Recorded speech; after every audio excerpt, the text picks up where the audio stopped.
ఓం గంగణపతే నమ ఐం సరస్వతే నమ శ్రీమాత్రే నమో నమ. ఓం నమ శివాయ శివాయ గురువే నమ. క్లీం కృష్ణాయ గోవిందాయ గోపీజనవల్లభాయ నమో నమ. రాధాకృష్ణాయ నమో నమ. శ్రీమాత్రే నమో నమ. జయ గురు దత్తాత్రేయాయ నమో నమ. యూట్యూబ్ ప్రేక్షకులందరికీ కూడా నమస్కారం అండి. నేను పాలపర్తి గురునాథ శర్మ, జ్యోతిష్యం వాస్తు సిద్ధాంతిని. మీకంతా కూడా గోచార ఫలితాలంతా కూడా విశ్లేషణ చేయడం జరుగుతుంది. ప్రధానంగా చూసుకుంటే ఈ యొక్క విశ్వవసన సంవత్సరంలో ప్రధానంగా గృహయోగం సిద్ధించాలి, తీరని కలగా ఉండే గృహయోగము, స్వగృహయోగం అంతా కూడా సిద్ధించాలి అని చెప్పేసి అంటే కనుక మేషాది ద్వాదశ రాశుల వాళ్ళకి ఏ గ్రహాల యొక్క కారకత్వంగా మీకు అంతా కూడా శీఘ్రంగా గృహయోగం సిద్ధించడానికి అవకాశం ఉంటుందో తెలుసుకోవడం జరుగుతుంది. ప్రధానంగా గోచారీత్యా గ్రహాల యొక్క స్థితిగతి అంతా కూడా చూసుకుంటే మీనరాశిలో శని యొక్క సంచారం జరుగుతుంది, మరియు కన్యా రాశిలో అంతా కూడా శుక్ర భగవానుడి సంచారం నీచ స్థానంలో సంచారం జరుగుతుంది. ఇక్కడ తులారాశిలో అంతా కూడా సూర్య బుధ అంగారక కలియుగతోటి త్రిగ్రహ కూటమి అంతా కూడా సంచారం జరుగుతుంది.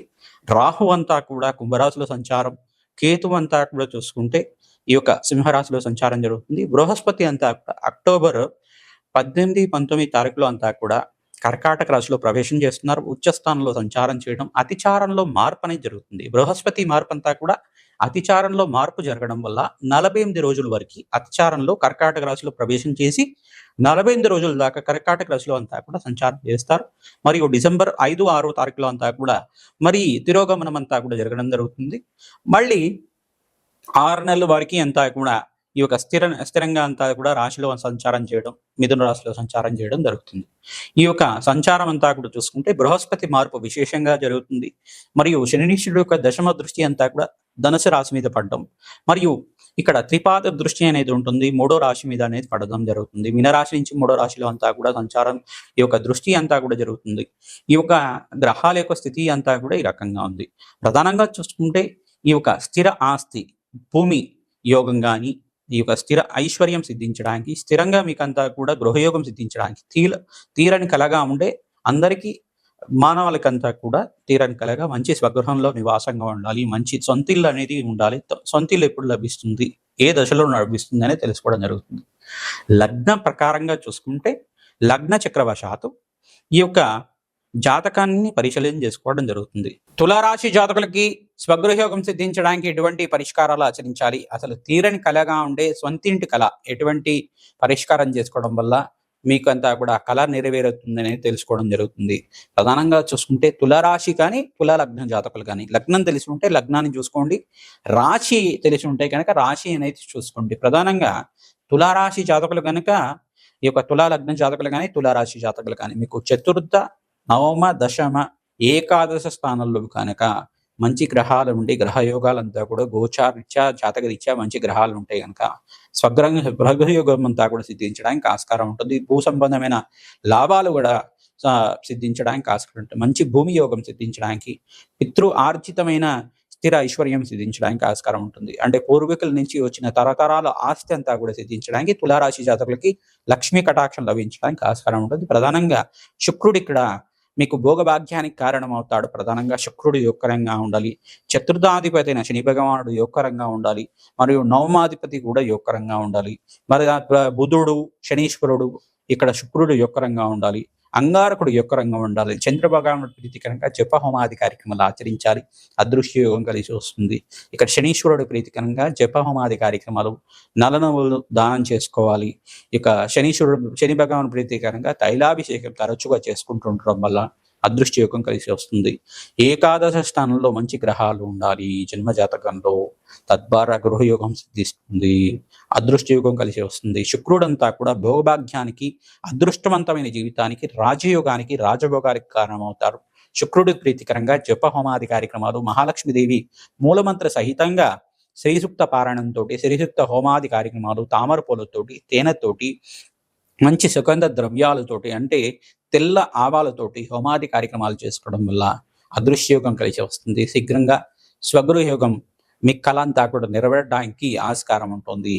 మీకు ఇక్కడ శుక్ర భగవానుడు నీచ స్థానంలో సంచారం చేస్తున్నారు కావున శుక్రుడు యోగకరంగా మీ రాశిలో ప్రవేశం చేసిన తర్వాత అదృశ్యయోగం కలిసి వస్తుంది. అధికంగా లాభాలు గణించడానికి ఆస్కారం ఉంటుంది. భూ సంబంధమైన లాభాల గురించి మీరు ప్రయత్నం చేసుకోవచ్చు. మంచి భూ సంబంధమైన వ్యాపారాల గురించి కూడా ప్రయత్నం చేసుకోవచ్చు. అదృశ్యయోగం కలిసి వస్తుంది. అంగారక ప్రీతికరంగా కందిపప్పు దానం చేసుకోవాలి. మంగళవారం మంగళహోరలో దానం చేసుకోవాలి. సుబ్రహ్మణ్య స్వామికి ప్రీతికరంగా, కాలభైరవుడి ప్రీతికరంగా తెల్ల గుమ్మడికాయని కూష్మాండ దానం చేసుకోవాలి.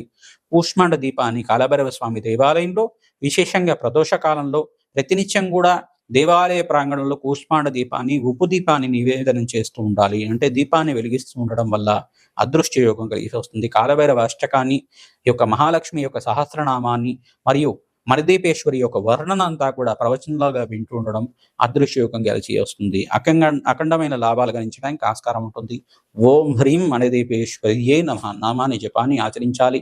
ఓం శరవణ భవాయ నమః అనే నామాన్ని కూడా ప్రతినిత్యం కూడా ఈ యొక్క సుబ్రహ్మణ్య స్వామి ప్రీతికరంగా జపాన్ని ఆచరించుకోవడం, మణిదీపేశ్వరి వర్ణనంతా కూడా చదువుకోవడం.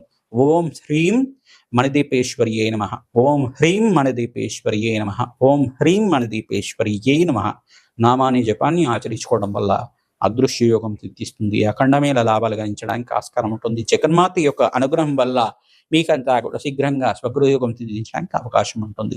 ప్రతినిత్యం కూడా మేము చేసే జప హోమాది కార్యక్రమాల్లో పాల్గొనండి.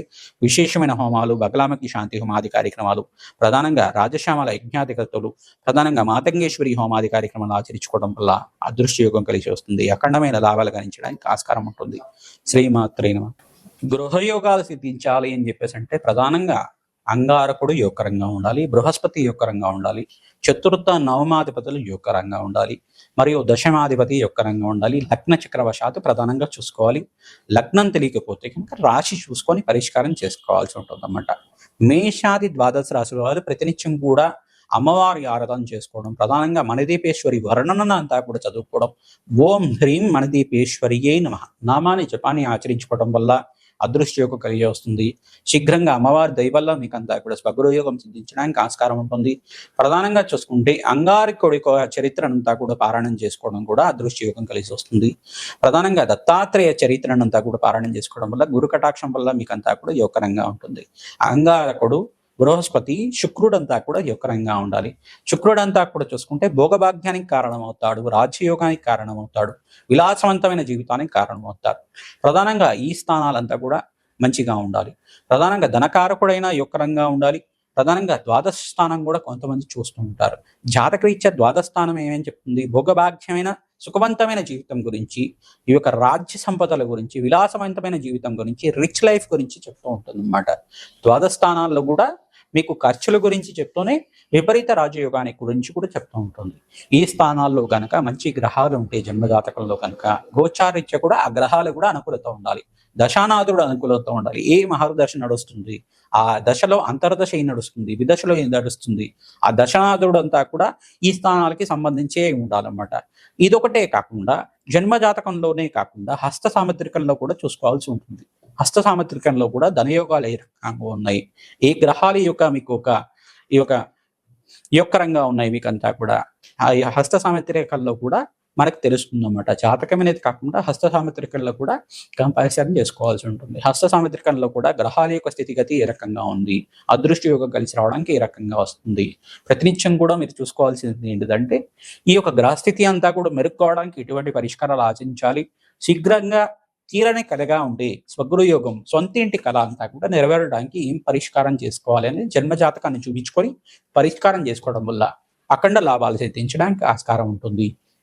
మీ దేవాలయ ప్రాంగణంలో ప్రతినిత్యం కూడా రావి చెట్టునంతా కూడా నాటడం, ఆ దేవాలయ ప్రాంగణంలో ప్రతినిత్యం కూడా ఆ చెట్టు అంతా కూడా పెంచి పోషించడం వల్ల అదృష్టయోగం కలిసి వస్తుంది. దేవాలయంలో ఉండే పూజారి గారి అనుమతి తీసుకోవాలి, కమిటీ వాళ్ళ అనుమతి తీసుకోవాలి. అక్కడ దేవాలయంలో ఈ యొక్క వృక్షాన్ని నాటవచ్చా అని చెప్పేసి అడిగి దాన్ని మీ దగ్గరలో ఉండే దేవాలయంలో, ఏ దేవాలయమైనా పర్లేదు, రావి చెట్టును అంతా కూడా నాటడానికి, వేప చెట్టును నాటడానికి, మరియు ఇక్కడ శమీ వృక్షాన్ని నాటడానికి ప్రయత్నం చేస్తూ ఉండాలి. ఈ వృక్షాలంతా కూడా దేవతా వృక్షాలు. దేవతా వృక్షాలను నాటడం వల్ల అదృష్టయోగం కలిసి వస్తుంది. అఖండ లాభాలు సిద్ధించడానికి ఆస్కారం ఉంటుంది. ఎవరైతే కనుక ఈ దేవతా వృక్షాలకు ప్రతినిత్యం కూడా పూజ చేస్తూ ఉంటారో మీకంతా కూడా అఖండ లాభాలు సిద్ధించడానికి, ఆకస్మిక ధన లాభం కలగడానికి, అదృష్టయోగం కలగడానికి, ప్రధానంగా వంశాభివృద్ధి శీఘ్రంగా కలగడానికి, సంతాన యోగం సిద్ధించడానికి, గృహయోగం సిద్ధించడానికి ఆస్కారం ఉంటుంది. ప్రతినిత్యం కూడా భూవరాహ స్వామి చరిత్రని పారాయణం చేసుకోవాలి. మణిదీపేశ్వరి వర్ణనంతా కూడా పారాయణం చేసుకోవడం. ఓం హ్రీం మణిదీపేశ్వరియే నమః, ఓం హ్రీం మణిదీపేశ్వరియే నమః నామాన్ని జపాన్ని ఆచరించుకోవడం. అదృశ్య యోగానికి కలిసి వస్తుంది. మేషాది ద్వాదశ రాశి వాళ్ళు ఈ పరిష్కారాన్ని ఆచరించండి. మీకంతా కూడా ఆకస్మిక ధనలాభం, ధనయోగం సిద్ధించడానికి ఆస్కారం ఉంటుంది. ప్రధానంగా చూసుకుంటే చతుర్థ పంచమాధిపతులు యొక్కరంగా ఉండాలి. చతుర్థ నవమాధిపతులు దశమాధిపతులు యొక్కరంగా ఉండాలి. చతుర్థంలో కానీ నవమంలో కానీ పాపగ్రహాలు ఉండకూడదు. ఇటువంటి పరిష్కారం అంతా కూడా చూసుకోవాలి. మీ యొక్క జన్మజాతకాన్ని అంతా కూడా జ్యోతిష పండితులతోటి విశ్లేషణ చేసుకొని తగు పరిష్కారం చేసుకోవడం వల్ల జప హోమాది కార్యక్రమాలు, దాన హోమాది కార్యక్రమాలు, తంత్రము మంత్రము యంత్రంతో మీకు అంతా కూడా పరిష్కారం చూపించడం జరుగుతుంది. అదృష్టయోగం కలిసి వస్తుంది. ప్రధానంగా భూ సంబంధమైన లాభ నష్టాలు కానీ ఏమైనా జరుగుతున్నా, ఆర్థిక సమస్యలు ఉన్నా, కోర్టు కేసులు కానీ ఉన్నా కానీ దానికంతా కూడా ఈ యొక్క జప హోమాది కార్యక్రమాలతోటి మీకు విశ్లేషణ చేసి పరిష్కారం చెప్పడం జరుగుతుంది. ఆర్థిక సమస్యల నుంచి బయటపడడానికి మణదీపేశ్వరి వర్ణన, ఈ యొక్క దేవీ భాగవతం చరిత్ర పారాయణం చేసుకోవడం వల్ల కష్టాల నుంచి బయటపడుతూ ఉంటారు. మణదీపేశ్వరి వర్ణన అంతా కూడా ప్రవచనాల్లాగా ఉంటాయి. ఆ ప్రవచనాలంతా కూడా వినడం వల్ల మీకు అదృష్టయోగం కలిసి వస్తుంది. మణదీపేశ్వరి భువనేశ్వరి రూపంలో ఏ రకంగా స్థిర నివాసంగా ఉంటుంది, మీకంతా కూడా ఏ దేవతలంతా కూడా మణదీపేశ్వరి యొక్క పీఠంలో అంతా కూడా ఉంటారు. మీకంతా కూడా వర్ణన చదువుకోవడం వల్ల ఆకస్మిక ధనలాభం, ధనయోగం సిద్ధించడానికి ఆస్కారం ఉంటుంది. ప్రతినిత్యం కూడా దత్తాత్రేయ స్వామి వారి ఆరాధన, మహాలక్ష్మి ఆరాధన చేసుకోవడం, పరమేశ్వరుడు ఆరాధన విశేషంగా తీసుకోవడం వల్ల చెరుకు రసంతో పరమేశ్వరుడికి అభిషేక హోమాది కార్యక్రమాలు ఆచరించుకోవడం, చెరుకు రసంతో మరియు ద్రాక్ష రసంతో, దానిమ్మ రసంతో అభిషేకాది కార్యక్రమాలు పరమేశ్వరుడికి అంతా కూడా ప్రదోష కాలంలో చేసుకోవడం వల్ల గృహయోగం సిద్ధిస్తుంది. అదృశ్య యోగం కలిసి వస్తుంది. ఆవు పాలతో చేసిన పెరుగన్నంతో హోమాది కార్యక్రమాలు శ్రీసూక్త విధానంగా చేసుకోవడం వల్ల శీఘ్రంగా గృహయోగం సిద్ధిస్తుంది. అష్టైశ్వర ప్రాప్తి కలుగుతుంది. ప్రతినిత్యం కూడా మంగళవారం, గురువారం, శుక్రవారం రోజున మహాలక్ష్మీదేవి ఆరాధన చేయడం, ఖడ్గమాల స్తోత్ర పఠనం చేసుకోవడం మరియు ఆవు పాలు చేసిన బెల్లం పరవణాన్ని నివేదన చేయడం వల్ల గృహయోగం సిద్ధిస్తుంది. అదృష్టమైన గురు కటాక్షం లభిస్తుంది. మీకంతా కూడా మహాలక్ష్మి అనుగ్రహం వల్ల స్థిరలక్ష్మి స్థిర నివాసంగా ఉంటుంది. మహాలక్ష్మి స్థిర నివాసంగా ఉండడానికి పరిష్కారం అంతా కూడా యొక్కరంగా ఉంటుంది. తామర పూలతోటి, మల్లె పూలతోటి, తులసి మాలతోటి ఈ యొక్క మహాలక్ష్మి ఆరాధన అంతా కూడా విశేషంగా చేసుకుంటూ ఉండాలి. అఖండమైన లక్ష్మీ కటాక్షం లభిస్తూ ఉంటుంది. శ్రీమాత్రేమ.